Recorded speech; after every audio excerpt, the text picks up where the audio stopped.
Et aujourd'hui, je reçois Hélène Bolognesi. Bonjour Hélène. Bonjour Julita. Quel plaisir de te recevoir dans ce beau studio. Merci, c'est un plaisir aussi pour moi. Donc si vous nous écoutez en audio, allez voir sur YouTube. Nous sommes dans un magnifique studio de Open Sky Media. Hélène, tu es conférencière et experte en émotions. Hélène, tu es conférencière et experte en intelligence émotionnelle. Oui. Est-ce que tu peux nous expliquer, comme ça, d'emblée, qu'est-ce que c'est concrètement l'intelligence émotionnelle ? Alors, l'intelligence émotionnelle, c'est plusieurs choses, notamment la capacité de reconnaître nos émotions, de les accueillir, de les laisser nous traverser. Également la capacité à faire la même chose avec les autres, c'est-à-dire d'être capable de reconnaître quand quelqu'un vit une émotion, de citer cette émotion, de savoir par quel état la personne va passer. Et pour moi, l'intelligence émotionnelle, c'est aussi la capacité à choisir son état émotionnel. Ok. Et donc, c'est un apprentissage ? Alors, je dirais oui et non. En fait, l'intelligence émotionnelle, pour moi, c'est quelque chose qui est inné. C'est-à-dire qu'on est avec, mais les expériences de la vie vont faire que on va perdre cette intelligence émotionnelle, on va perdre cette capacité à être en lien avec les gens à cause de blessures, à cause d'épreuves qui vont nous blesser ou nous choquer. J'aime pas trop ces mots-là, mais tout au long de notre vie. Et du coup, c'est un réapprentissage, je dirais. Depuis quand on parle de l'intelligence émotionnelle ? Oula, alors je sais que Daniel Goleman a mis en évidence ça dans les années 90, mais je pense que c'est quelque chose qui est bien plus ancien. Moi, je fais du développement personnel depuis très longtemps. Et j'ai lu des livres qui ont été écrits bien avant les années 90, qui selon moi sont déjà en fait des bibles de l'intelligence émotionnelle. Oui. Est-ce que tu trouves que ce terme, on l'a inventé parce que on vit dans un monde où l'intelligence, c'est plus compris comme des capacités intellectuelles. Oui. Souvent, on les lie aussi avec tout l'apprentissage que nous avons appris, ce qui n'est pas tout à fait vrai. Mais restant sur les capacités intellectuelles, très valorisées dans notre société. Tout à fait. Et puis, à un moment donné, on s'est rendu compte que nos émotions, on les a tellement dénigrées, tellement repoussées, tellement ignorées, oui. que pour les remettre au devant de la scène, on a pris le terme intelligence émotionnelle pour dire, regardez, vous avez une capacité de vivre, de connecter avec les autres, de comprendre le monde dont vous ne vous servez pas. Exactement. En fait, pour moi, il y a plus d'une dizaine d'intelligences. Et aujourd'hui, il y a seules les intelligences logico-mathématiques et tout ce qui va être ce qu'on apprend à l'école qui sont effectivement valorisées, comme tu le disais. Mais il y a plein d'autres intelligences et notamment cette intelligence émotionnelle qui peut nous permettre d'appréhender le monde d'une manière complètement différente. Quand on comprend, nos intuitions, du coup, deviennent des messages. Qui aujourd'hui n'a jamais eu d'intuition ? On dit souvent que c'est une histoire de femme. Ce n'est pas vrai. C'est qu'on a été souvent dissuadé de faire confiance à ses émotions. Oui, c'est vrai. Parce que pendant très longtemps, les émotions n'ont pas eu lieu d'être, par exemple, dans le milieu professionnel, parce que les hommes, depuis qu'ils sont tout petits, on leur apprend à dire « t'es un homme, il faut pas pleurer ». Alors que pour une femme, a priori, c'est normal qu'elle chiale, mais si elle chiale, elle est trop sensible. Oui, c'est un peu dommage d'avoir catégorisé les émotions comme quelque chose qui n'a pas le droit d'être exprimé alors que l'émotion est un message. Comment se déroulent tes accompagnements ? Parce que tu accompagnes les gens. Oui, dans la réconnexion à leurs émotions. oui. Si quelqu'un vient en disant moi je vis des tempêtes émotionnelles, je comprends plus rien, par quoi tu commences? La première chose que je dis à mes clients qui décident de faire un accompagnement avec moi, déjà c'est un accompagnement qui va durer plusieurs mois, des fois plusieurs années. Ah oui. Je leur fais comprendre que même avec un accompagnement comme celui-ci, la vie va continuer de leur envoyer des épreuves, la vie va continuer de mettre des obstacles sur leur chemin, mais que c'est simplement leur perception qui va changer. Parce qu'ils vont apprendre à s'apaiser, justement, quand il y a des tempêtes. Ils vont apprendre j'aime pas le mot gérer ses émotions ou maîtriser ses émotions, mais ils vont apprendre à choisir leurs émotions avec conscience. Et donc, la première chose que je leur dis, c'est je n'ai pas de baguette magique. Le travail, c'est vous qui allez le faire. On va le faire ensemble. Et du coup, moi, la première chose que j'explique dans mes accompagnements, c'est justement ce qu'est une émotion et pourquoi l'émotion ne vient pas que de l'extérieur. L'émotion vient aussi de l'intérieur. Est-ce que tu peux nous donner l'exemple d'une situation où quelqu'un l'a subi comment ça se passe quand il se rend compte qu'il peut choisir? Oui, je pense par exemple à un client que j'ai accompagné il n'y a pas longtemps qui m'a raconté, c'est quelqu'un qui pète les plombs. Parce que c'est pas le moindre truc, mais c'est l'accumulation en fait de choses dans sa vie quotidienne, que ce soit au niveau personnel ou professionnel. Et en fait, cette accumulation va faire qu'au bout d'un moment, il pète un câble. Comme ça, je pense, ça nous est tous arrivé. Mais lui, c'est vraiment très, très souvent. Et c'est pour ça qu'il vient me voir. Et on travaille, on fait l'accompagnement. Donc, je sais plus, on fait 1, 2, 3 séances. Et au bout donc d'un mois, il me raconte que dans son environnement, il aurait eu l'occasion de péter les plombs, mais qu'il s'est simplement posé les bonnes questions parce que il a fait attention à ses pensées, il a fait attention à ses perceptions, à ses ressentis. Et que derrière, finalement, au lieu de péter les plombs, il a juste dit une phrase à la personne avec qui il était. Et ça a tout désamorcé. Et du coup, au lieu d'avoir un sentiment de frustration, de colère et du coup de péter les plombs, il a eu un sentiment et donc une émotion de fierté de se dire « mais oui, en fait, je peux choisir d'être dans cet état-là ». Tu dis choisir, est-ce que tu dirais qu'on a la capacité de créer nos émotions? Ah oui, complètement. Nos émotions, en fait, si tu regardes la définition des émotions, c'est quelque chose qui va être lié à un événement extérieur. Et moi, je dis non. L'émotion, c'est quelque chose qui va être lié. L'événement extérieur, c'est le déclencheur, mais ce qui va déclencher l'émotion, c'est nos pensées suite à cet événement extérieur. Et si en fait nos pensées vont être alimentées par des blessures, par des pensées négatives, par des expériences négatives qu'on a vécues, un passé douloureux, et ben du coup ça va provoquer une émotion que moi j'appelle une émotion basse. Parce qu'il n'y a pas d'émotion positive ou négative. Toutes les émotions sont bonnes et toutes les émotions envoient un message.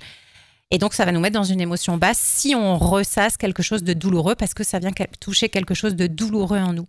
Alors que si on a des pensées, je vais dire positives, en se disant « Ah bah oui, là, c'est peut-être désagréable, mais quel est le bénéfice dans cette situation ?»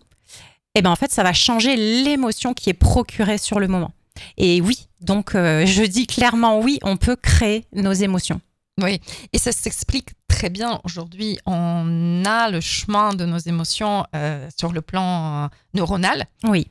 Et donc, l'émotion, quand on va la ressentir, c'est le stimuli, l'extérieur qui va toucher notre cerveau limbique et qui va durer au maximum entre 7 et 10 secondes. Et ensuite, cette émotion, elle passe par le neurocortex, donc la couche extérieure de notre cerveau, et qui, elle, a des chemins neuronaux automatisés. Oui. Et on va souvent appliquer la même pensée à la même situation. C'est ça. C'est exactement ça. C'est les schémas répétitifs qu'on a créés nous-mêmes avec notre environnement, avec nos parents, nos profs, notre environnement depuis qu'on est tout petit, qui a créé ces schémas et qui va faire cette réaction, comme tu dis, qui devient automatique. Et ces pensées automatiques, souvent, c'est un peu difficile à remarquer chez soi, mais je vous invite à remarquer ça au début chez les autres. Souvent, ça marche avec les parents, avec les enfants, avec nos conjoints, avec quelqu'un qu'on connaît très très bien. On va lui proposer parler de même sujet et on va s'apercevoir qu'il va nous ressortir la même phrase. Oui. C'est enregistré, comme ce podcast en ce moment. Il ne va plus jamais être différent. Mais on a le choix de changer ces chemins neuronaux. Oui. Ce qui est difficile, c'est qu'un chemin qui est là depuis longtemps, c'est comme l'autoroute. C'est ça. On l'emprunte, c'est facile, on a l'habitude, c'est bien goudronné. Si on décide de faire une nouvelle pensée, c'est un sentier qui est escarpé. Exactement. Où il y a des ronces. C'est un sentier de montagne qu'il va falloir défricher et qu'il va falloir emprunter le plus souvent possible, justement pour que ça devienne fluide et de plus en plus automatique. C'est ça. Et les pensées initiales ne disparaissent pas. Non. Elles existent toujours. Notre capacité, c'est de les mettre en second plan. Exactement. L'idée, c'est de vraiment venir activer en fait ces nouvelles pensées positives qui vont avoir un impact et qui vont prendre le dessus justement sur les autres pensées automatiques. Est-ce que ignorer ces émotions, ça peut devenir dangereux ? Oui. Ignorer ses émotions, c'est dangereux parce que une émotion qui va être ignorée, elle va en fait s'amplifier dans le corps et en fait elle va revenir plus fort.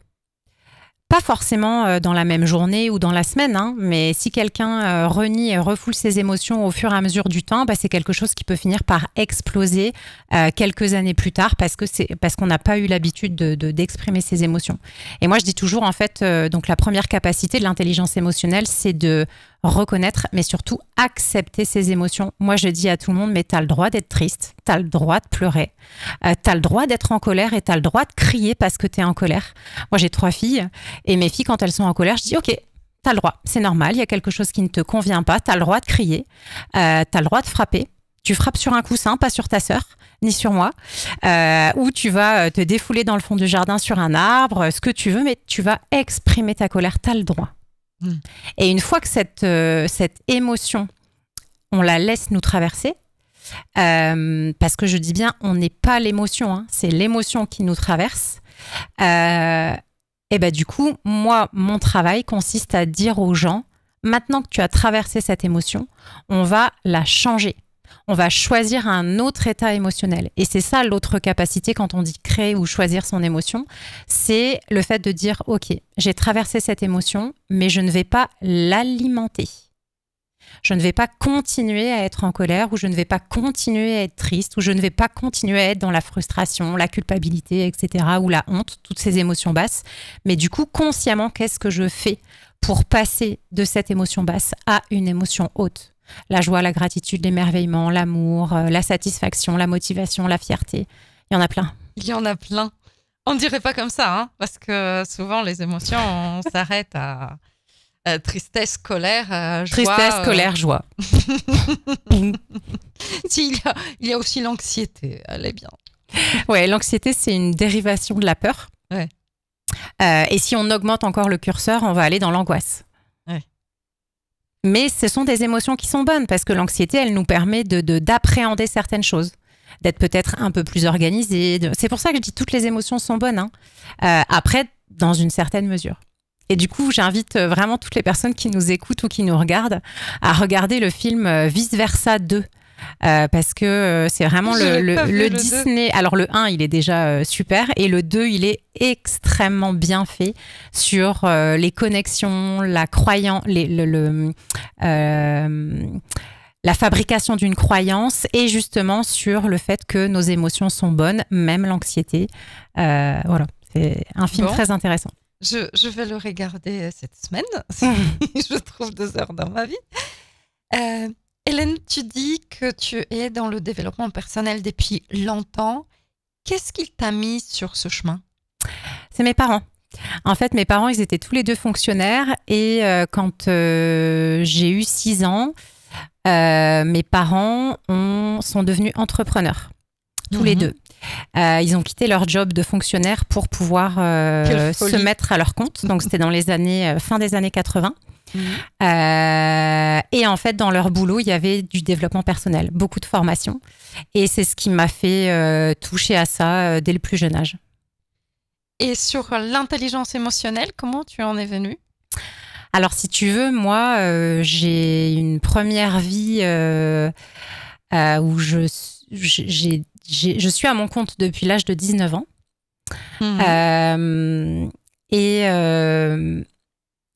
Dans l'entreprise que je développe à ce niveau-là, j'ai eu la chance d'avoir accès à beaucoup de formations, à la fois techniques, mais également sur les soft skills, donc les compétences douces, dont l'intelligence émotionnelle fait partie. Et mon parcours de vie fait que j'ai divorcé en 2021. Et j'ai donc voulu, pas forcément changer de voie, mais j'ai eu envie de voir de quoi j'étais capable. Et comme j'étais déjà dans l'accompagnement et la formation auprès des gens, j'ai voulu continuer à contribuer. Et j'ai trouvé une formation en intelligence émotionnelle. Et je me suis rendu compte que ça faisait 20 ans que je faisais de l'intelligence émotionnelle sans le savoir et sans avoir mis de mots en fait sur ce que je faisais. Mais tout ça grâce aux formations, grâce aux lectures, grâce aux séminaires auxquels j'ai assisté depuis 20 ans et qui ont permis de faire de moi la femme que je suis aujourd'hui. Est-ce que tu dirais que le développement personnel, c'est de l'intelligence émotionnelle ou c'est plus nuancé? C'est une excellente question à laquelle je ne sais pas quoi répondre. Je dirais peut-être ben que oui, peut-être ben que non, je ne sais pas. Je pense que dès l'instant où on touche au développement personnel, je pense que ça touche à l'intelligence émotionnelle parce que quand on parle de développement personnel, c'est pas si personnel que ça parce que ce développement, il n'est capable que si on est en lien avec les autres. On peut pas dire je fais du développement personnel mais sans être en lien avec le monde. Tout seul dans mon coin. Voilà, c'est ça. Et parce que c'est ce lien avec les autres qui va faire que qu'on peut cheminer et qu'on peut se développer. C'est nos expériences, c'est la vie qui va nous mettre face à des obstacles, à des épreuves qui va faire que ce cheminement qu'on a voulu entamer, donc ce fameux développement personnel, va faire que ah bah oui, on a appris la leçon, ou ah bah non, là, on est en train de faire un refus d'obstacle. Ah bah du coup, tiens, ça vient chercher quelque chose. Qu'est-ce que j'ai pas encore compris? Comment je peux améliorer ça? Etc., etc. Donc, je dirais finalement que l'intelligence émotionnelle, oui, parce que les émotions, elles sont présentes partout et surtout dans notre lien avec les autres. Au début de ce podcast, je t'ai présentée comme conférencière. Oui. Donc, tu fais des conférences, tu réponds à des différentes demandes, tu présentes les sujets qui te sont demandés. Oui. Mais prochainement, tu as décidé de faire ta propre conférence, selon tes propres règles. Oui. Et tu as voulu mettre du spectacle. Tout à fait. Raconte-nous ce qui va se passer dans cette conférence. Alors, dans cette conférence au spectacle, c'est quelque chose qui me tient à cœur, que j'ai vraiment voulu développer. C'est vraiment un projet de cœur. C'est-à-dire que pour moi, le sujet des émotions, il est primordial aujourd'hui, que ce soit dans la vie privée ou dans la vie professionnelle, dans le monde professionnel, parce que les émotions, elles sont vraiment partout, tout le temps, et on ne peut pas continuer de les ignorer. Et le message que j'ai envie de faire passer aux gens, c'est que on peut choisir nos émotions. Ça, c'est la première chose.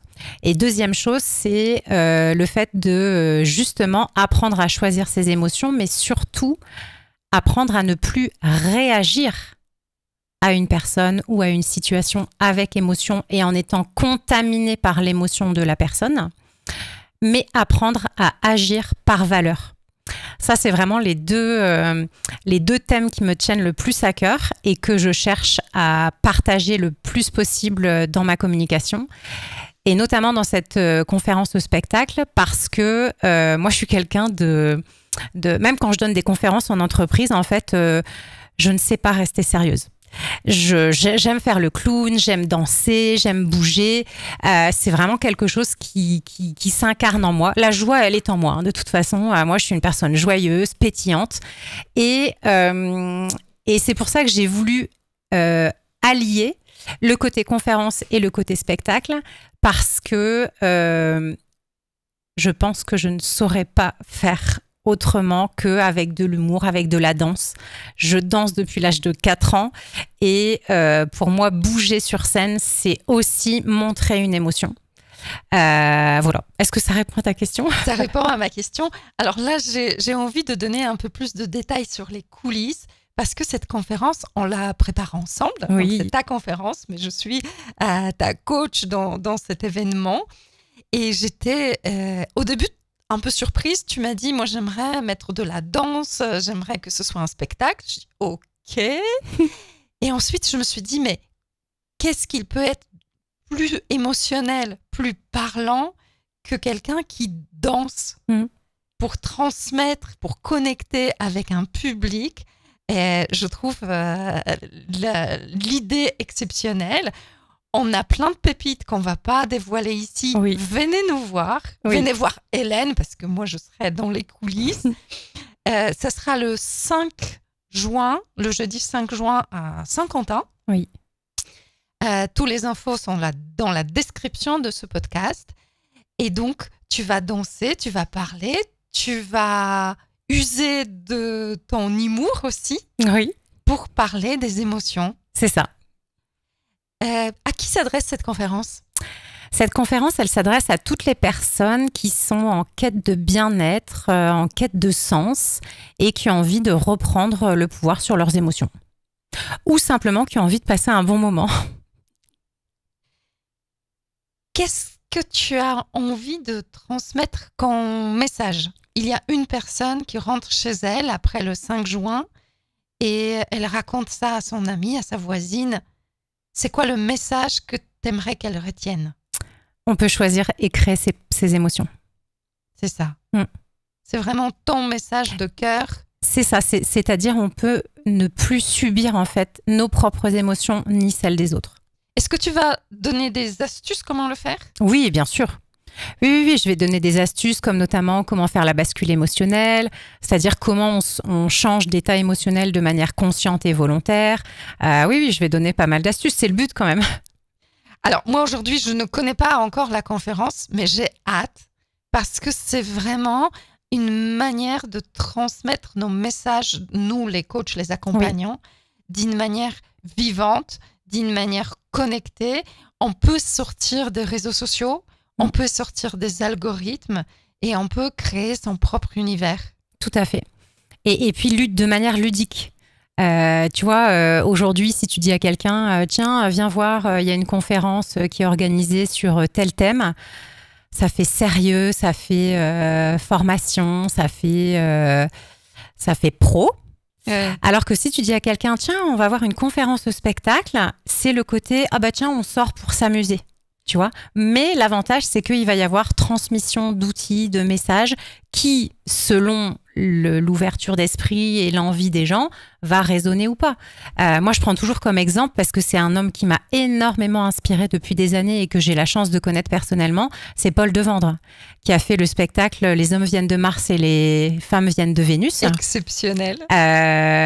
Et il y a énormément de messages qui passent dans son spectacle. Et je pense qu'il y a plein de couples qui ont été entre guillemets sauvés ou qui ont su remettre une communication ou des choses en place grâce à ce spectacle. Et moi, c'est ça en fait que je cherche à travers ce projet-là. C'est le fait de dire mais soyons conscients que nos émotions, elles sont là, mais ce sont des forces. Et sachons nous en servir. Alors, Hélène a très envie d'appeler ça pas conférence, mais One Woman Conf. Oui. Alors, pour moi, sur le plan communication, je me dis, est-ce que ça va être compris?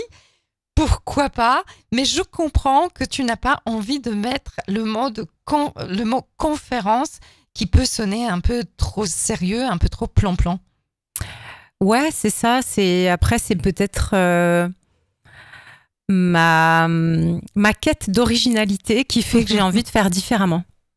Mais ça sera magnifique. Donc, notez la date, le 5 juin à Saint-Quentin, si vous êtes dans le coin ou si vous avez un moyen de venir nous voir, parce que le spectacle One Woman Conf, je vais y arriver, One Woman Conf, je crois que c'est aussi pour ça que j'ai du mal avec ce titre, c'est impossible pour moi One Woman Conf. Voilà, de Hélène Bolognesi, ça va s'appeler Comment doser ses émotions à la Bolognesi. C'est ça. Comment doser ses émotions, une recette à la Bolognesi. Parce que je suis d'origine italienne et que c'est mon arrière-arrière-grand-mère qui a inventé la sauce bolognaise. C'est vrai? Non. Non, mais en fait, j'aime bien donner cette anecdote parce que au moins maintenant, les gens se rappellent de moi et de mon nom de famille. Tu m'as fait vivre un ascenseur émotionnel. Mais si tu veux, ma mère a une très très bonne recette qui me vient quand même de ma grand-mère. Je veux bien.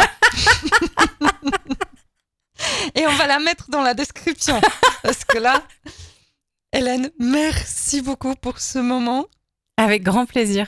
Merci pour toutes les explications, pour toute ton expertise sur intelligence émotionnelle, pour ta joie de vivre et pour cet événement qui va arriver et dont j'ai hâte de te voir sur scène dans ta vraie personnalité. Moi aussi, j'ai hâte de me voir sur scène. Merci beaucoup. Avec joie.